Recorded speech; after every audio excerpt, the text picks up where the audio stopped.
people only know Andrew Jackson as president, but there are many things that happened during his time in office that you probably don't know about.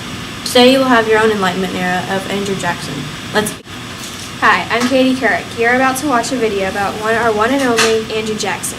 This video is shooted by Mr. Clinton's Sea Hour in room 505. Hey, Amy. Hey, Anna. Hey, remember in social studies when we were talking about the election of 1824? Do you remember who the candidates were? Yeah, I remember that all four members of the old Republican Party, each of them had support in different parts of the country. For instance, John Quincy Adams had strong support in New England. Henry Clay and Andrew Jackson were supported in the West, and William Crawford was well-liked in the South. Oh yeah, but William Crawford was too sick to campaign. John Quincy Adams seemed hard and cold to most. Clay wasn't very popular, but Andrew Jackson, on the other hand, was called Hero of New Orleans and Old Hickory for his dependability. No clear winner came out of the election. Jackson got the popular vote, but no one got the majority vote from the Electoral College. Clay was out, but he still wanted everyone to vote for Adams. Yeah, but they don't say that Clay and Adams made a bad bargain that stole the election from Jackson? Yeah, that was known as the corrupt bargain. Jackson was furious, but President Adams still tried to reform the economy. Thanks for the help, Amy. No problem. See you tomorrow. Hey Chuck, do you know who the unpopular president in the election of 1824 was? Well, Larry, if I'm not making a mistake, it was John Adams. That's correct. Did you know that some people feared that Jackson would become a dictator in Napoleon Bonaparte? That's an interesting fact. Also, he was the first president from the West to occupy the White House. Adams thought that the federal government should promote economic growth, like paying for new roads or canals. He also favored projects to promote the arts and sciences. Well, I have to get back to my lunch. See you, Chuck.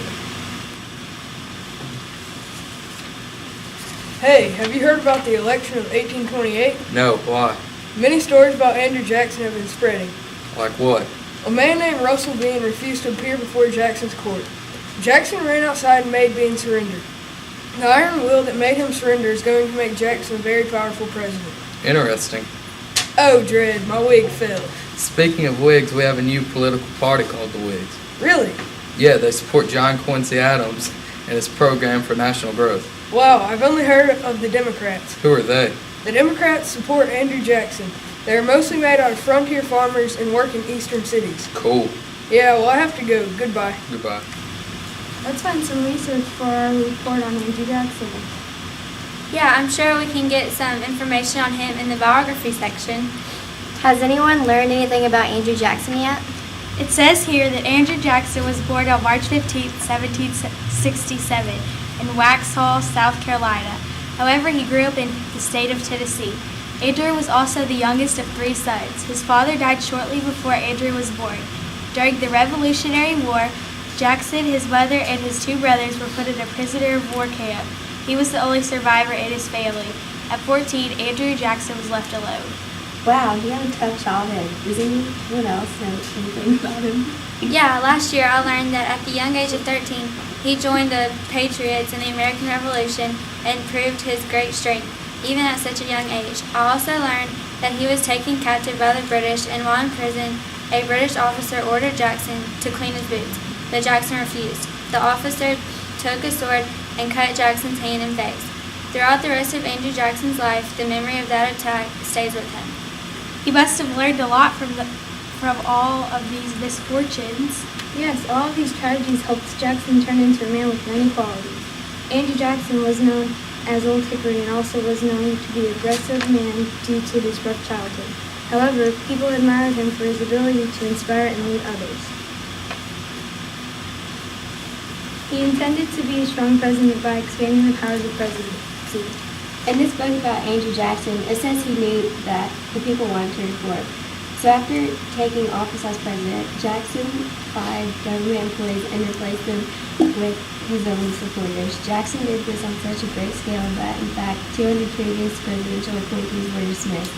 President Jackson was accused of rewarding Democrats who had helped elect him instead of choosing qualified men. Jackson told his critics that by letting more citizens take part in government, he was serving democracy. The practice of rewarding supporters with government jobs became known as scholasticism. Yes, many of the supporters were rewarded with cabinet jobs. These men were not quite qualified for the job, though, so Andrew Jackson seldom met with his official cabinet. Instead, Democratic leaders and newspaper editors became his unofficial advisors in which he relied on. They all had good ideas for the nation. Because the group met in the White House's kitchen, they became known as the Kitchen Cabinet. Well, I think we have a good amount of information about Andrew Jackson. Let's begin our report now. Make sure you view Part 2.